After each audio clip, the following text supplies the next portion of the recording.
Isang mapagpalang araw na naman po sa inyo lahat, mga kapatid. Narito na naman po tayo ulit sa ating programang The Bible Gospel Hour via online with partnership ng Lord Jesus Christ Bible Gospel Churches.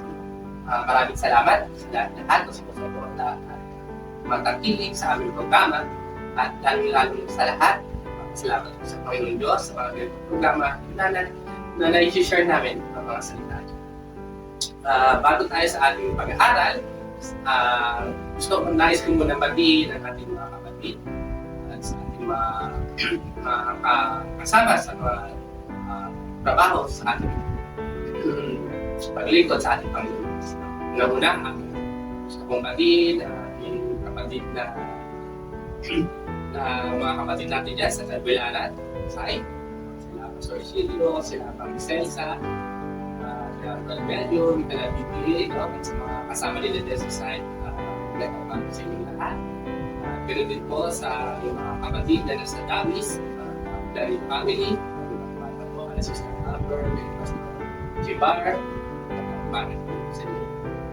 Ganoon din po sa aming kasamahan sa Basak na po Church, kala Pastor Nardo, kala Sister Elita Summer, at sa mga sumunod po natin sa mga kapatid din natin dito sa Albor Bahet, sa iyo kala Pastor Christian, Sister Pangit, at kala Sister Rosal, hindi ko pala ganitong umaga dito sa iyo. Ganun din po sa mga kapatid natin yan sa Alvario Lumay, Pastor Ramir, si Nadia, sa mga kaibigan din natin sa sa Makalang Family, sa mga Texas Family din sa Canada, at sa lalo na sa pamilya ko dyan sa Iglesia Worldwide, para sa inyo din, kala Sister Mimi, kala Walabas, sa lahat dyan. Ganun din po sa buong mundo, lahat po ng mga kamag-anak po, magandang umaga sa inyo. Maraming salamat sa inyong support at panonood sa The Bible Gospel. Ang ating tatalakayin ngayong araw ito ay tungkol sa libro sa Matthew chapter 8. Dito mga kapatid, makikita natin na kung isasama rin natin itong sa Matthew chapter 8, dito natin makikita ang kadakilaan at kapangyarihan ng ating Panginoon Jesus. Akin munang babasahin at hinahikayan ko rin po kayo na kung may mga Biblia kayo sa inyong mga bahay, pwede niyo po sila buksan at basahin din natin sa sabay ang Matthew chapter 8.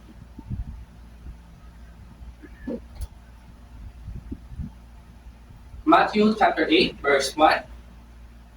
Ang salita ng Diyos nagsasabi, nang makababa si Jesus mula sa bundok, sinundan siya na napakaraming tao. Lumapit sa kanya ang isang kitongin at lumuhod sa harapan. Ginoo, ang wika niya, kung ibig po ninyong ako'y inyong mapapagaling. Hiniko siya ni Jesus at sinabi, ibig kong dumaling ka. At pagdakay na wala ang kanyang keto. Huwag mo itong sasabihin kanino man, piling ni Jesus. Pumunta ka at pasuri sa saserdote. Pagkatapos, maghandog ka ng haing tinuutos ni Moises bilang patotoo sa mga tao na magaling. Pagpasok ni Jesus sa Capernaum, lumapit ang isang kapitang Romano at nakiusap sa kanya. Ginoo, ang alipin ko po'y na paralises. Siya'y nararatay sa amin at lubhang nahihirap. Paroroon ako at pagagalingin siya. Sabi ni Jesus, ngunit sumagot sa kanya ang kapitan. Ginoo, hindi po ako karapat-dapat na puntahan pa ninyo sa aking bahay. Sabihin ko lamang ninyo at gagaling na ang aking alipin. Ako'y nasa ilalim ng mga nakataas na pinuno. At ako man ay may nasasakupang mga kawal.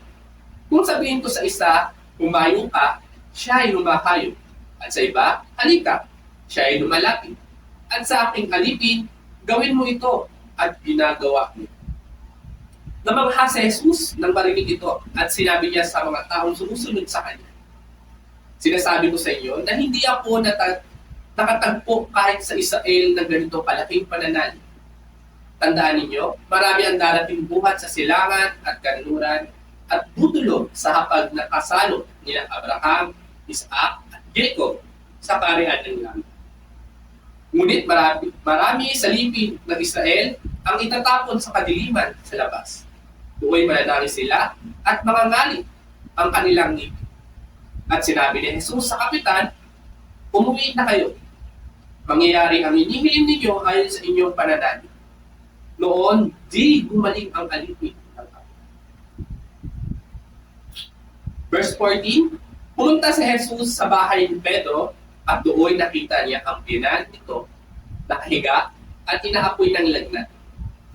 Pinawakan ni Jesus ang kamay ng babae at nawala ang lagnat nito. Pagkatapos, bumangon ito at naglingkod sa kanya. Nang gabing iyon, dinala kay Jesus ang maraming inaalihan ng mga demonyo. Sa isang salita lamang ay pinalayas niya ang masasamang espiritu at pinagaling ang lahat ng may karamdaman. Ginawa niya ito upang matupad ang sinabi ni Propeta Isaias.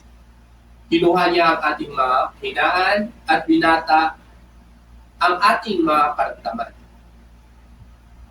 Verse 18, na makita ni Jesus ang makapal na tao sa kanyang paligid, iniutos niya sa mga kasama na maghandang tumawid sa ibabaw. Nilapitan siya ng isang eskriba at sinabi sa kanya, Guro, susunod po ako sa inyo, saan man kayo pumunta. Sumagot si Jesus, may mga lungga ang mga asong gubat at may mga pugad ang mga ibon. Ngunit ang anak ng tao ay wala man lamang matulugan o mapaglingalan. Isa naman sa mga alagad na nagsabi sa kanya, Panginoon, maaari po bang umuwi muna ako upang ipalibing ang aking ama? Ngunit sumagot si Jesus, sumunod ka sa akin at ipaubaya muna sa mga patay ang paglibing ng kanilang mga patay. Verse 22, sumakay si Jesus sa bangka kasama ang kanyang mga alagad, bumugso sa lawa ang isang malakas na unos at halos matabunan ng mga alon ang bangka. Ngunit natutulog noon si Jesus. Kaya nilapitan siya ng mga alagad at ginising. Panginoon, tulungan niyo kami, sabi nila. Lulubog tayo. At sinabi niya sa kanila, ano't kayo'y natatakot? Napakaliit naman ng pananalig ninyo. Bumangon siya, sinaway ang hangin at ang dagat, at tumahimik ang mga ito. Namangha silang lahat at ang sabi, anong tao ito? Kahit ang hangin at ang dagat ay tumatalima sa kanya. Verse 28, nang dumating si Jesus sa ibayo, sa lupain ng mga Gadareno, sinalubong siya ng dalawang lalaking galing sa libingan. Sila ay inalihan ng mga demonyo at napakabangis, kaya't walang mga ngahas dumaan doon.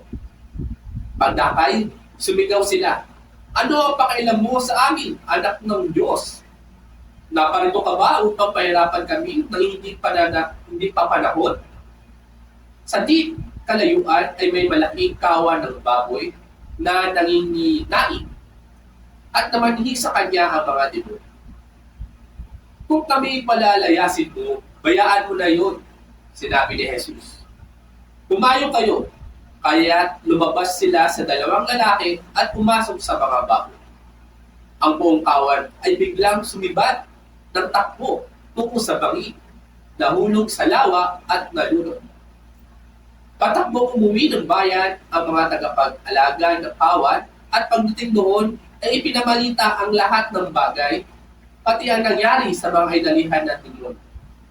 Kaya lumabas ang buong bayan upang salubungin si Jesus. Pagkakita sa kanya, ipinamanhik nilang siya'y umalis sa kanilang lugar. Manalangin tayo mga kapatid. Makapangyarihan namin, Ama, kami nagpapasalamat sa panahon ito na kami nag-aaral sa inyong mga salita. Kami gabayan po ninyo, Panginoon, sa aming mga pag-aaral, at maintindihan po namin ang gusto niyo ipaabot sa bawat isa sa amin. Lalo-lalo na po, Lord, ang paglapit po sa inyo, kung kami po may mga problema, kung kami may mga pagsubok na hinahanap. Alam po namin na ayun po ang dapat namin unahin nilapitan at panaligan sa mga ito. Patawarin niyo rin po kami, Panginoon, sa aming mga pagkukulang, sa mga bagay po namin nagawa na hindi po na naaayon sa inyong mga kabutihan. Kami po ay nangihingi ng kapatawaran. Tulungan niyo rin po kami, Panginoon, sa mga pangangailangan naman pangangailangan po namin sa araw-araw. Ganoon din po sa mga mahal po namin sa buhay. Ikaw po ang maggabay at magbigay ng mga grasya sa mga pinabuhi. At maging ang bawat isa ay tumaliba sa iyong mga kagustuhan na mga mangyari sa aming mga buhay, Panginoon.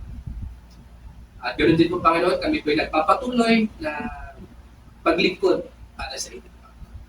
At ito pong lahat ay naalay po at dinadalangin ko sa pangalan ni Jesus, ang aming Panginoong Diyos at tagapagligtas at sa paggabayan din po ng banal na Espiritu.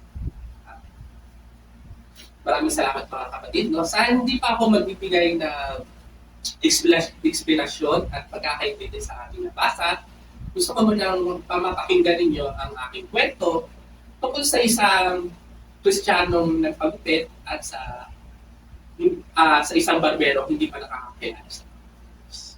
Ganito ang nangyari, mga kapatid. Ang isa nating kapatid na Kristiyano, pumunta siya sa isang barbershop at para magpagupit. At doon nga, habang siya ay ginugupitan, alam po natin ang masasabi natin sa mga barbero is mapalakwento po sila. At doon nga, naikwento niya nga ang tungkol sa Panginoon Diyos. At siya ay hindi naniniwala na may Diyos. At sinabi niya sa taong Kristiyano na hindi ako naniniwala na may Diyos. Kasi kung may Diyos, dapat wala ng karahasan nangyayari, wala nang may mga makakuha ng may sakit, wala nang mga kriminal, or mga masasamang mga bagay na nangyayari kung may Diyos. Pero ang ginawa ng ating kapatid na Kristiyano is hindi niya muna pinatulan ang sinasabi ng bagay para hindi sila magkaroon ng argument. Pinatinggan niya lang muna ito hanggang matapos siya magupitan at lumabas ang isang Kristohanon sa barbershop.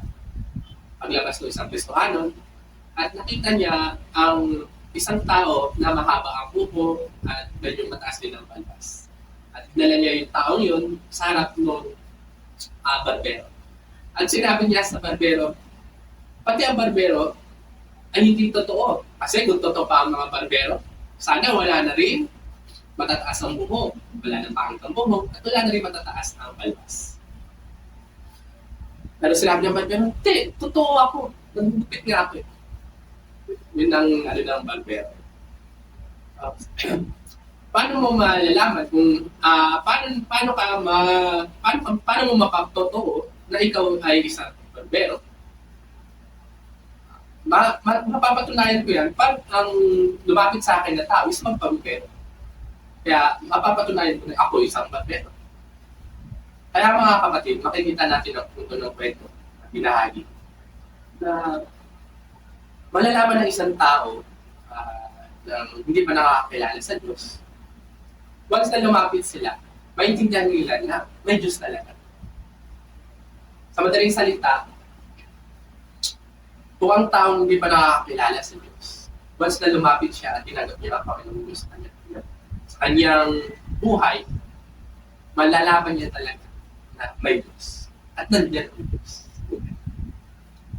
Katulad na sa binasa natin sa chapter 8 sa Matthew, lahat ng mga karakter na nabasa natin, yung mga taong may detong, at yung isa kapitan ng mga Romano, yung Diana ni Pedro, at yung mga sinabihan, saka yung mga may sakit, at saka yung mga alagad niya, lumapit kay Jesus.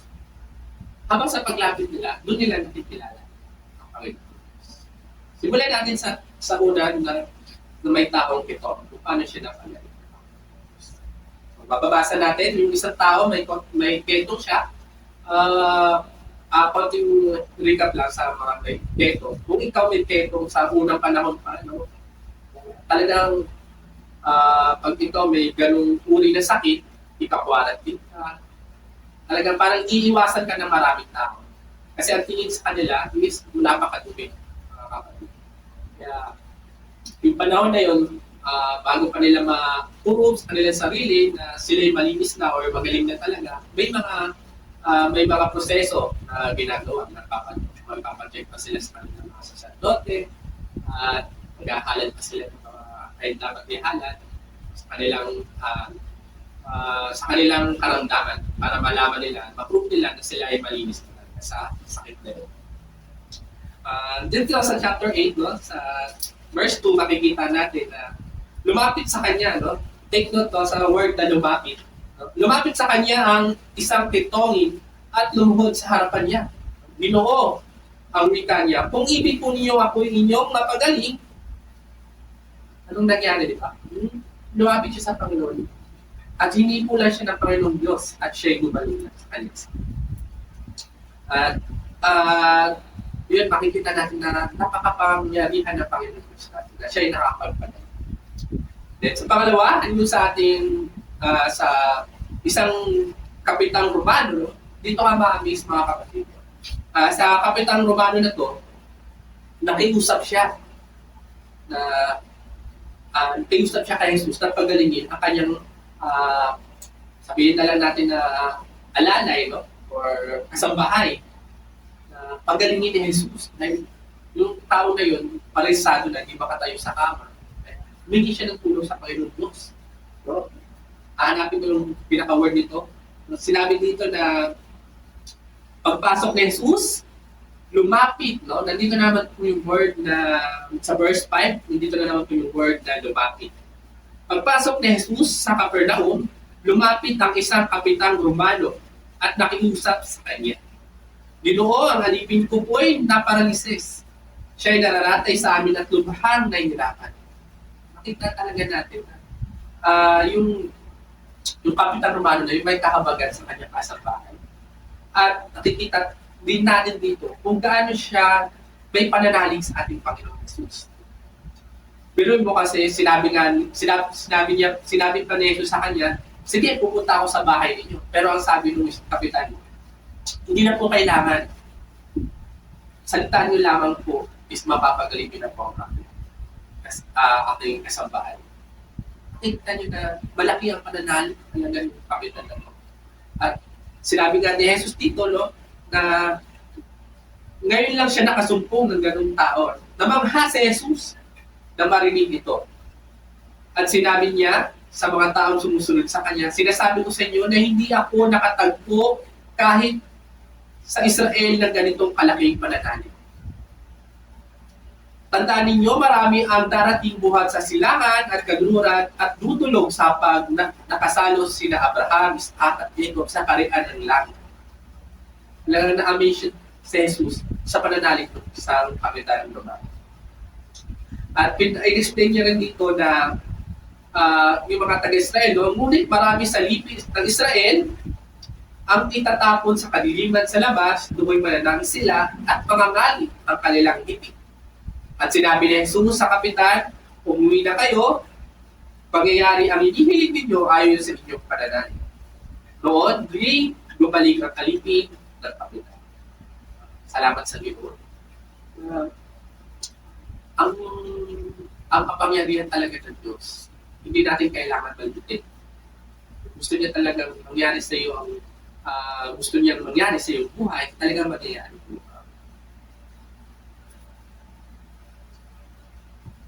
At sa pangatlong pangyayari, doon sa binan naman ni Pedro. Pagpunta ni Jesus, no, sa verse 14, pagpunta ni Jesus sa bahay ni Pedro at nakita niya ang binan nito. Nakahiga at inaapoy ng lagnat. So, hindi natin makikita yung word na lumapit sa panahon ito, pero kita natin siya ay nakahiga talaga, hindi talaga siya makakalapit sa ating Panginoon Diyos. At inaapoy ng lagnat. Pero ang ginawa ng Panginoon Diyos, hinawakan ni Jesus ang kamay ng babae at nawala ang lagnat nito. Pagkatapos, dito na natin makita na bumangon siya at naglingkod sa Panginoon Diyos. Kita natin mga kapatid na once na tinanggap natin si Jesus sa ating buhay, nandito na yung natin, na eager natin na maglingkod na sa Kanya, naramdaman na natin talaga yung grasya na pagmamahal ng Diyos sa ating buhay.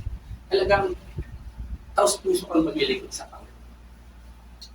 At ng gabi ngayon, no, sa verse 16, ng gabi ngayon dinala kay Jesus ang marami inaalihan na mga demonyo. At ito na rin yung word na rin na dinala or lumapit, no? Marami na. Dinala kay Jesus ang maraming inalihan na demonyo. Sa isang salita lamang ay pinalayas niya ang masasamang espiritu at pinagaling ang lahat ng may karamdaman. Kita natin mga kapatid na basta lumapit talaga tayo sa Panginoon Diyos. May kagalingan, may kaayusan na mangyayari sa ating buhay. Verse 17, ginawa niya ito upang matupad ang sinabi ni Propeta Isaias. Kinuha niya ang ating mga kahinaan at binata ang ating mga kalamdaman. Sa patutuo to na sa libro pa ni Isaias, makikita talaga natin kung ano yung mga gagawin ni Jesus sa panahon na bumaba ang ating Panginoong Diyos, si Jesus. At doon din, nasaksihan natin na lahat ng propesya ni Propeta Isaias is nagkatotoo. Sa verse 18, makikita din natin nang makita ni Jesus ang makapal na tao, no, nagulat na siya, ang dami ng tao sa kanyang paligid, iniutos niya sa mga kasama na maghanda tumawid sa ibang ibayo. Habang paalis na sila sa ibang lugar, nilapitan siya ng isang iskriba at sinabi sa kanya, Guro, susunod po ako sa inyo saan man kayo baroon. Salamat sa Panginoon. Nakita din natin dito. Naking mga tao talaga na may mga tao pag nakakilala na sa Diyos, susunod na talaga sila. Pero nagbigay ng reminders ang Panginoon Diyos natin. Sinabi niya sa verse 20, sumagot si Jesus, may mga lungga ang mga asong gubat at may mga pugad ang mga ibon. Ngunit ang anak ng tao ay wala man lamang matulungan o mapagpahingahan. At doon makikita natin mga kapatid, kung susunod tayo sa Panginoon Diyos, isa ring aral din para sa atin. Kung susunod tayo sa Kanya, hindi ibig sabihin na maging yung mga pangangailangan natin, yung mga pangangailangan natin sa pag-alagad sa Kanya, hindi ganun kadali. Hindi magiging madali ang buhay mo kung susunod ka sa Panginoon. Isa na rin yung pagsunod sa atin. Kaya talaga tayo ng Panginoon Diyos. Kung susunod tayo sa Kanya, kailangan talaga natin maging matatag. Nakakita natin dito na walang-wala ang Panginoon Jesus dito. Kaya binigyan niya ng reminder, yung gusto sumunod sa Kanya, yung sumama sa Kanya. At dito makikita natin, kung susunod tayo sa Panginoon Diyos, basta manalig lang tayo sa Kanya at magtiwala, ibibigay talaga ng Diyos ang mga kailangan. So, sa verse 21, no, may isa naman na nagtanong sa Kanya, isang alagad niya, at sinabi na, uwi muna daw siya. Uwi muna siya sa kanila para iibig ang kanyang tatay sa libigan. Pero sinabi ni Jesus, ipabaya mo na lang sa mga patay ang pag-ibig ng kanilang mga patay. Gusto talaga natin sumunod sa Panginoon. Kailangan talaga natin iwanan. At kailangan natin hindi na totally iwanan, no? Pero sa panahon ngayon, yung buong buhay natin, iaalay na natin sa Panginoon. Yun ang gusto niya. Wala nang pag-aalinlangan kung ikaw mag-aalala, kung ikaw magsiservisyo sa ating Panginoon. Sa verse 23 naman po tayo mga kapatid, dito makita natin na sumakay si Jesus sa bangka kasama ang kanyang mga alagad. Habang nasa bangka sila, bumugso ang malakas na hangin at nagkaroon ng unos at halos matabunan ng mga alon ang bangka.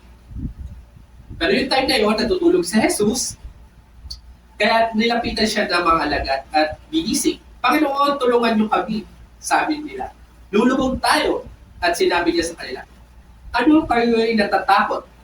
Napakaliit naman ng pananalig ninyo. Bumangon siya, sinaway ang hangin at ang dagat at tumahimik ang mga ito. Nabangha silang lahat at ang sabi, anong tao ito? Kahit ang hangin at ang dagat ay tumatalipas.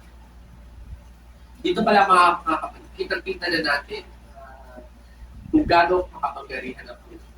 Kontrolado niya ang lahat. At kaya niyang walang imposible talaga sa Panginoon. Kaya niyang gawin ang mga bagay na mangyari kung ibig niya talaga mangyari.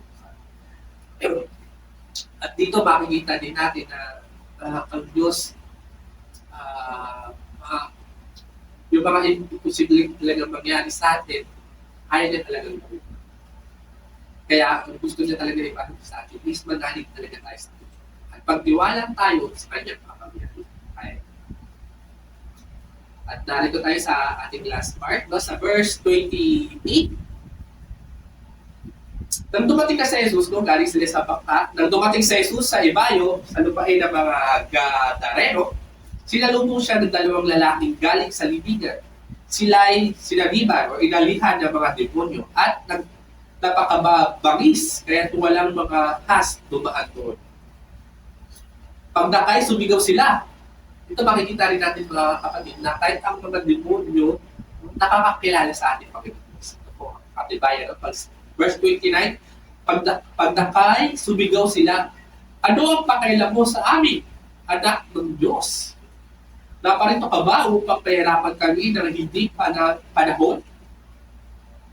Sa di kalayuan may malaking kawan ng baboy at nanginginahit at nabahid sa kanya ang mga demonyo. Nag-request yung mga demonyo sa kanya na kung pwede, kung kami palalayasin mo, kaya bayaan mo kami pumasok sa mga baboy na iyon. At sinabi nga ni Jesus, pumayo kayo, kaya lumabas sila sa dalawang lalaki at pumasok sa mga baboy. Ang buong kawan ay biglang sumibad ng takbo tungkol sa bangi, nahulog sa lawa at nalunod. Pagtakbong umuwi ng bayan ang mga tagapag-alaga ng kawan at pagdating doon ay ipinamalita ang lahat ng bagay, pati ang nangyari sa mga kinalihan ng demonyo. Kaya lumabas ang buong bayan upang salubungin si Jesus. Pagkakita sa kanya, ipinamanihit nilang siya ay umalis sa kanilang lupa. Nandun tayo sa last verse, makikita natin na yung pangyayari, tutugon ko din na pinayagan din ng Diyos ito na nangyari na yung mga demonyo yung sumapi sa tao na mga demonyo nalipat niya sa mga baboy at yung buong kawan ng baboy nagkagulo at nahulog sa bangin, nalunod. Ang nangyari is nanggaling yung mga tagapag-alaga ng baboyan. Kaya binabalita niya doon sa buong bayan na si Jesus ay sabihin na lang natin na may hindi magandang ginawa sa kanilang mga baboy. Kaya yung mga tao nandoon, yung mga bayan, lumabas ang buong bayan upang salubungin si Jesus. Pagkakita sa kanya, ipinamanhid nilang siya ay umalis sa kanilang lupain. Yun ang nagbigay aral dun sa last verse natin. Kung hindi natin nakikilala ang Panginoon, yun na yung point na parang ayaw mo siya tanggapin. Kasi hindi mo siya kilala eh. Ang pumasok sa utak mo is nagdadala lang siya ng malas or nagdadala lang siya ng paguluhan. Kaya ang naging isip nila ng mga tao dito is palayasin siya sa lupain. Dahil nagkakagulo eh. Kaya isang aral sa atin sa atin mga kapatid. Kailangan natin talaga kilalanin ang ating Panginoon. So, sa paanong para natin makikilala ang ating Panginoon? Nandito lang ang sagot, mga kapatid, sa mga salita. More na nagbabasa ka, nag-aaral sa mga salita, mas more na makikilala ang ating Panginoon. Katulad ng isang patbero na wala talaga siya, wala siya pananalig sa Diyos. Pero once na makilala niya kung anong mangyayari sa kanyang buhay pag tinanggap niya ang Panginoon Diyos sa kanyang sarili, doon niya mararamdaman na napakabuti ng Diyos. Mapagmahal ng Diyos bawat isa sa atin. Lalo na pag tayo, lalo na pag tayo sa ating mga sarili, tinanggap talaga natin ang Panginoon Diyos sa buhay. Makikita talaga natin ang isang tao pag nasa kanya na ang Panginoon Diyos, wala na siya dapat pilingin. Kasi alam na natin ang Diyos na bahala sa buhay niya, ang Diyos na rin ang magpo-provide. May mga problema, may mga pagsubok, ilapit natin sa Panginoon. Yun yung naging aral sa atin ngayon, no? Sa Matthew 8, kailangan talaga natin lumapit sa ating Panginoon. Basta tayo lumapit sa Kanya, mararamdaman talaga natin kung gaano niya tayo kapatid. At kung gaano niya gustong may mangyari na pabuti sa atin. Sa last verse na aking babasahin, sa Roma 8:28, ito pinakapaborito kong versikulo sa Biblia. Para sa akin, lagi niya nasasama rin sa buhay ko na nandiyan ng Diyos, may plano na mabuti talaga sa inyo. Kailan basahin mga kapatid, sa Roma 8:28 nagsabi ang salita ng Diyos. Alam natin sa lahat ng bagay, ang Diyos ay gumagawang kasama ang mga nagmamahal sa Kanya. Ang mga tinawag ayon sa Kanyang panukala sa kanilang ikabubuti. Kaya mga kapatid, alam natin na mahal tayo ng Diyos. Sinusukli natin ang pagmamahal. Puro kabutihan ibibigay sa atin. Kaya wala nang pagdadalawang isip na sasabihin natin, may Diyos ba? Hindi na tayo magdadalawang isip na kung may Diyos, bakit may nangyayari pang gano'n? May nangyayari pang isa. Isipin natin mga kapatid. Kaya lahat na nangyayari sa atin ay kabubuti natin. Dahil ang Diyos ang pagkukulaan at siya ang makapangyarihan sa atin. Basta tayo ay lumapit sa Kanya at nagpapit ang Diyos. Hanggang dito na lang mga kapatid. At dito na natatapos ang ating programa. At ako po si Pastor Jomar Bisponte at nag-iiwan ng mensahe na piliin niyo ang mga bagay na ikalalapit po sa Panginoon Diyos at huwag ang mga bagay na ikalalayo. Maraming salamat po.